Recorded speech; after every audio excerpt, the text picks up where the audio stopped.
Morning everybody, welcome back to the vlog. Today is Saturday. Mieke and I are on a bit of an autumnal walk. We are doing a little photo shoot for Mieka's Instagram. No, we're not. That's why we came. No, we came because we like taking walks. That's our idea of fun. And Do you think so? no, we do. I do like walking. It is nice. All the leaves. Lots of people with their dogs. We're saying we wish how Peaches was a dog. Well, I don't wish Peaches was a dog. We wish it was acceptable to bring your cat to the park. Walkable. But she would just run away. We haven't really got too much planned today. Just going to walk around Ampthill. There's a new Christmas shop which Mieke is very excited about. So we're going to check out the Christmas store and go and get a coffee. And then I think we're going to have our roast today. You want to do roast today, don't you? Yeah. Have a Saturday roast. And that's about it. I think we might go to the retail park and get Peaches a cat treat as well. Yeah, we can't tell anyone. Why? I think when I get home later I'm going to do a little Q&A, and I've just sent out an Instagram story asking you to send some questions, so hopefully we get some good questions. So yeah, that is the plan for today. Not too much, pretty chilled Saturday. Just enjoying autumn. Hope you're enjoying autumn as well. And yeah, see what we get up to.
So it's Sunday now, and Mieke and I have been to church this morning. We've just had lunch, and I'm gonna run through a few questions that people have asked me on Instagram. One of the most popular questions has been, do I miss BA and how's the new job going? So it is going very well, thank you for asking. I am studying towards my ACA. I had my first 2 exams on Monday, and I passed both of them, thankfully. It's going well so far. I've got 2 more exams before Christmas. This month has been a lot of training, and I've started doing some work. I went to Dublin on Monday, and I was there for 3 nights, came back on Thursday, went to see a client, had a few meetings, that kind of thing. I flew with Aer Lingus, which was pretty good. Flew on Monday, which was during, was it storm or hurricane Ophelia? I'm not sure. Loads of flights were cancelled. I think I was due to fly about 7:10 and got to the airport about 4 because Mieke dropped me off and she wanted to get back before the traffic. And I was planning on asking them if I could be switched to an early flight, but as soon as I got there, my flight was cancelled. So I spoke to them and they put me on an early flight anyway. So it kind of worked out well for me. But my 2 colleagues were meant to fly out on the same day, and their flights got cancelled. One was going from City, I think, and one was going from Birmingham, and they had to fly out on Tuesday morning. So yeah, been doing a bit of travelling, which is pretty cool. So let's run through some questions. I haven't looked at any of these yet, by the way, so it's going to be a on-the-spot response. First one is from Ben Smith saying, what was the worst job you had to do during a flight? I get asked this quite a lot actually by people at work and stuff like that, where they say to me, oh, what's the most horrible experience you've ever had? And I think I was quite lucky that I never had anything too bad. I mean, I only flew for about a year and a half, so I wasn't wasn't there for years to experience anything major. I'd probably say the worst thing I had to do was probably like clearing up sick. I remember, I think I was coming into land in Johannesburg, and I was sat on the jump seat on the main deck, door 3 right, and it's one where you like face the passengers, so you're keeping an eye on everyone, and someone got up and ran to the toilet while we're coming into land, and like me and the girl sat next to me, we were like screaming at her like, get back in your seat, you can't go to the toilet now. But she was sick, like on the way to the toilet and in the toilet, and yeah, we had to clean that up once we landed. Not too much because the plane was about to get cleaned by the cleaners anyway, but we didn't want all the passengers getting off to have to walk through all of this woman's sick. Tyler Meads has said, so many questions, I'm on the referencing stage, proposed start next year. What order did your process go, like uniform fitting, visa appointment, Sky people, then training? And also, how did you find training? What's the hardest part you found? Look forward to the video. Thank you, Tyler. The process has changed because you've referenced Sky people, and I know what Sky people are, but I didn't have to deal with Sky people. The process was like online interview, actual interview at Waterside, uniform fitting before your start date, and I think you have to do the medical before your start date as well. That's at Waterside at their medical centre. I think those can go in either order, it's just whenever you book it. And visa appointment, I can't remember when the visa appointment was. I feel like they'd get you to do your visa appointment before you start training, but again, you can do it once you've started training, so it really depends when you want to do it. But the hardest part of training is probably the exams. There is a lot of exams and they're quite close together. You get a lot of information, and I think you just need to learn to take in the information you get for those like 2 or 3 days while you're focusing on like one aircraft, and then obviously remember the information once you finish the exam, but you kind of need to forget about it for a little bit and then just take in all the information for the next few days about the next aircraft, pass that exam, and then again you might do medical, so you need to kind of like forget that, clear your mind, just taking everything about medical. They give you little handouts for most things, so just kind of look over those every night, you know, keep revising. Yeah, that's probably the hardest thing, all of the exams and how close together they are. Okay, next question from Amy Scotty. What's the hardest part of training? What got you through it? So hardest part is probably all the exams, how close together they are, and what got me through it. Just knowing that once you get through it, you're going to be, you know, flying around the world, traveling different places, staying over, being able to take your family with you. I think that's what got me through it. Lucas Beck is saying, how did you make yourself stand out from other candidates because so many people go for the job? I think I mentioned this in my training video that I did a few months ago. I don't think that you need to stand out amongst other people. Obviously it's good for you to stand out on the day, but it's not a case of BA have like 100 roles to fill, so we're going to recruit for 100 people this month. I think they literally just recruit constantly year round.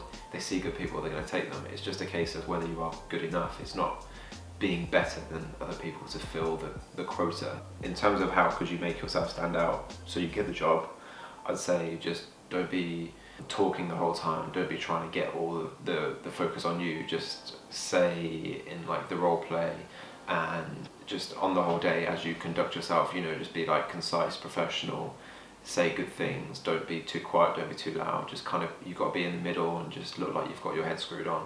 Just, you know, show off your personality, don't be too quiet and don't have any personality. You just got to find that balance, I think that's the key.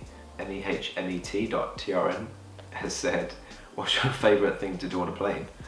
Favourite thing to do on a plane? Look out the window maybe? I think if you're cabin crew, my favourite thing, because, you know, looking out the window is quite restricting. You can go to the flight deck at any point. You know, the flight crew are always, they'll come into you in the briefing and they'll introduce themselves and they'll be like, you know, if you want to come up for takeoff landing, just let us know. And if you want to come and say hello at any point in the flight, just come and say hello. So yeah, once the service is finished and you're on break, at that time, I would generally, you know, have a walk around, go and say hello to the crew, especially on the 380, because you probably won't have seen them. And then go to the flight deck and have a look at the view, speak to the flight crew, get them to tell you what a few buttons mean, you know, take an interest, they love it. So yeah, I think my favourite thing is probably going to the flight deck.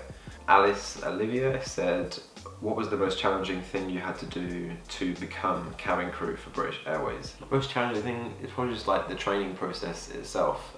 You have to be quite committed. You know, a lot of people move down to London because you've got like a 7 AM start every day, but fortunately I live about an hour away, so I was just driving every day. But it is an intense like 5 or 6 week period, so I think the training process as a whole is quite challenging. You know, they throw a lot at you, so Yeah. Mike Hope has said, what was the worst bad customer experience you had? One of the worst things you get is gold cards thinking they own the place. And I get it, like you're a gold card, like you've flown a lot to get to that point, but I think it's not until your crew that you realise how many people are actually a gold card. Like there's some flights where literally the whole of business and first, everyone's a gold. And it's like, how are you supposed to make these people feel like so special when there's like 60 of them and there's like 6 of you to serve them all? Like it's ridiculous, and they all think that they need to be served first, but you can't serve everyone first, so someone's got to be served last, and then when you serve them last and they don't get their first choice of meal order and things go a bit slowly, you know, they start to kick up a fuss because they just want to eat and go to sleep. I get it, like when there's only a few gold cards, I look after them so well and we'll go see them first, and I'm like, I get it, you want to go to sleep, what do you want? I'll try and get it out to you as soon as possible. So yeah, when gold cards don't get what they want, that's probably the worst. Priyanka said tips on how to ace the interview. I think I've already covered that. Yanni Sangalikas said, what's the strangest thing you've ever experienced on the job? Strangest thing, and this happens quite a lot actually, is when you've got a guy, generally a guy sitting in business, and their wife or girlfriend is sat in economy, and they always ask you, is it okay if they come and sit next to me? Obviously they're not allowed to sit there for the whole flight because that's incredibly cheeky. I always say I'm going to ask my manager because it's up to them.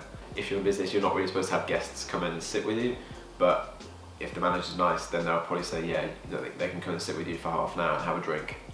If you're in first, like absolutely, that is part of the first. You can come and have friends come and sit with you because there is space for you to sit, but in business, there's not that much room. So once you start adding extra people to come and say hi and have a drink, like it gets quite crowded.